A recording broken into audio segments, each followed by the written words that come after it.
Mas e aí, me conta. Seguinte, a gente vai ter que começar do começo. Eu sei que você respondeu essa pergunta zilhares de vezes já, mas hoje você vai responder de novo. Então, assim, o que que fez um garotinho lá da Brasilândia, né, de repente falar, eu quero ser político, né? O que que aconteceu?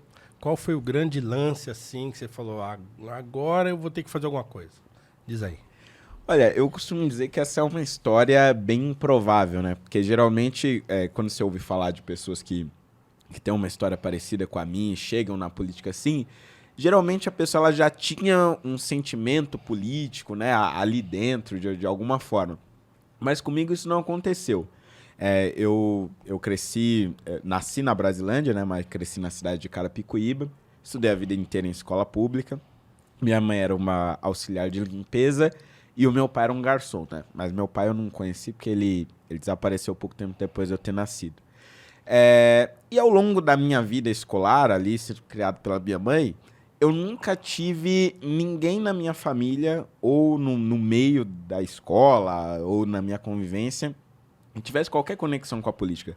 Assim, mas nem de entregar o panfleto pro candidato a Zero, vereador, nada. assim, zero, nem de longe. E ao longo da maior parte da minha vida escolar, também não tive ninguém que me incentivou a esse tipo de debate ou a me interessar por isso. Então, eu passei pela escola quase que ileso a política, até chegar ali no final do ensino fundamental, início do ensino médio, que eu tive um professor de língua portuguesa. O nome dele era Moisés, né? Não esqueço o nome dele. E, curiosamente, ele era um professor petista, filiado ao PT. Nome do libertador de Israel. Exatamente.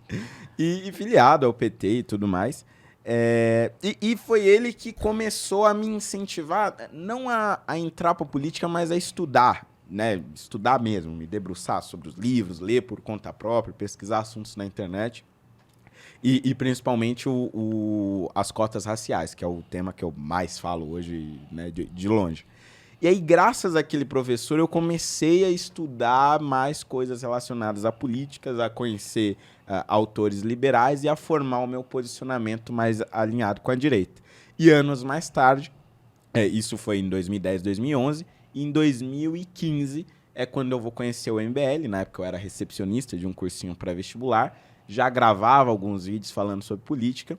Aí eu conheço o MBL nesse meio digital, virtual, e começo a ajudar a organizar as manifestações pelo impeachment da Dilma e tudo mais, e aí a história já é mais conhecida. E aí eu realmente me torno um ativista e uma figura pública, né, no meio político. Agora, peraí, uma coisa.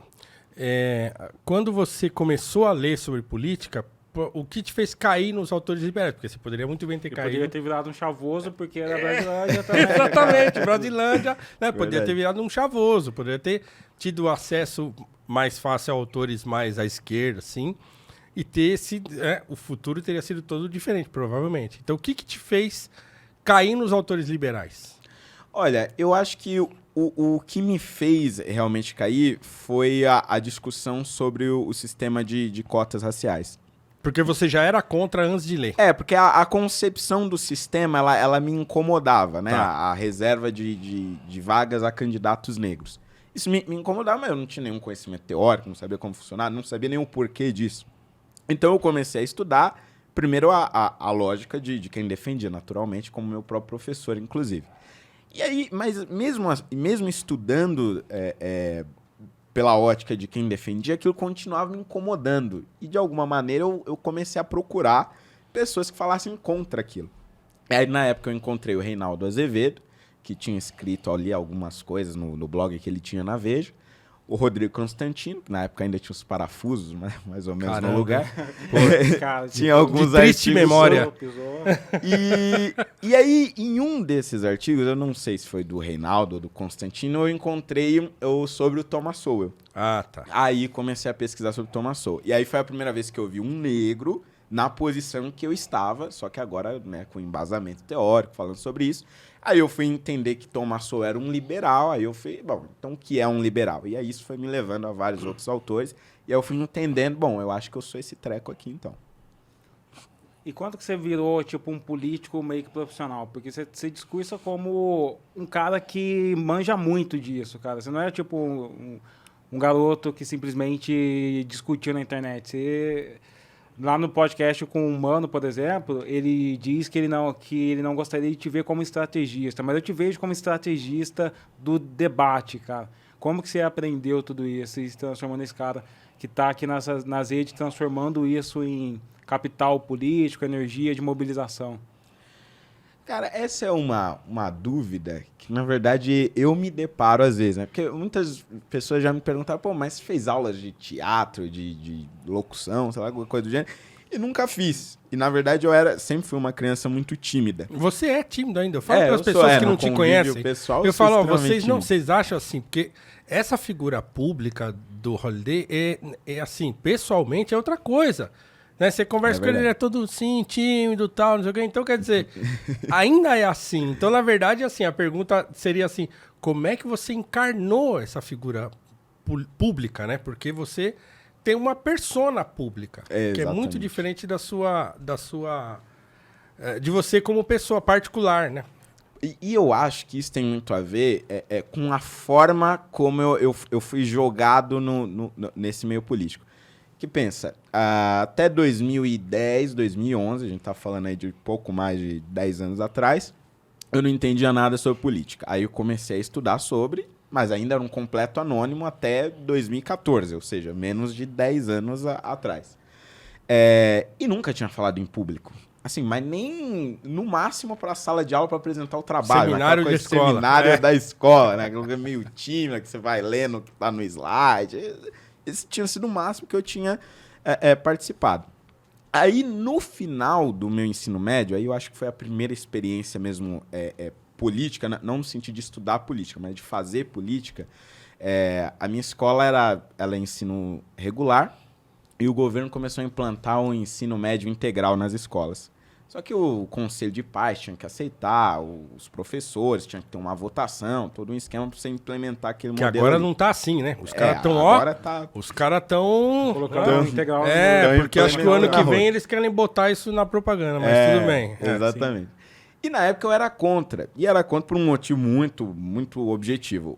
Todos os meus colegas mais próximos, que eram amigos também, trabalhavam no contraturno da escola. Então eles teriam que sair lá da escola, não iam mais estudar E é comigo. o que vai acontecer. Eu, como você sabe que eu sou professor do ensino público, vai acontecer muito isso. A evasão escolar vai ser um problema para os caras resolverem, porque os caras estão implantando um sistema de escola de tempo integral para uma comunidade, para um monte de jovem que trabalha, porque tem que ajudar a família. Exatamente. Então um monte deles falou, não, eu vou sair, professor, porque eu preciso ajudar minha família, eu trabalho, não dá para eu ficar na escola até de noite. Né? Exatamente isso que estava acontecendo.